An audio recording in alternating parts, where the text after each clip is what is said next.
అలాగే ఇంజనీర్లు పనిచేసే కార్మికులు వాళ్ళకి కృతజ్ఞతలు చేస్తూ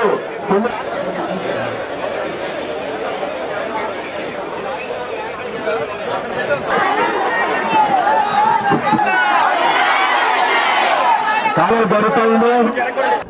వారి జీతభత్యాలు పీఆర్సీని అనుసరించి పెంచాలని చెప్పేసి వారు డిమాండ్ చేస్తున్నారు. గతంలో కూడా పీఆర్సీ పెరిగినప్పుడు వీళ్ళ జీతభత్యాలు పెంచారు. దానికి అనుగుణంగా ఇప్పుడు పీఆర్సీ పెంచి మిగతా వాళ్ళందరికీ అమలు జరిపి మున్సిపల్ కార్మికులకు మాత్రం అమలు జరపకుండా ప్రభుత్వం వివక్ష చూపిస్తూ ఉంది.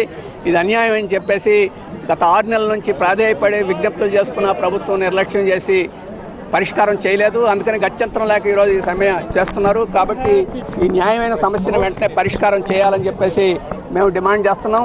మరొకటి ఏంటంటే ఇది బలహీన వర్గాలందరూ ఇక్కడ పనిచేస్తారు. ఎస్సీలు, ఎస్టీలు, బీసీలు ఇటువంటి వాళ్ళు. ఈరోజు స్వచ్ఛ భారత్, స్వచ్ఛ ఆంధ్రప్రదేశ్ తోటి పారిశుద్ధ్యం గురించి మాట్లాడే ప్రభుత్వం పారిశుద్ధ్య కార్మికులను ఈరోజు అశ్రద్ధ చేయడం అనేది అమానుషం, నిర్లక్ష్యం. అలాగే ఇది సామాజిక న్యాయానికి వ్యతిరేకం. అగ్రహక్కుల దురహంకారంతో బలహీన వర్గాలని అవహేళన చేయడం, అవమానం చేయడం తప్ప ఇంకోటి కాదు.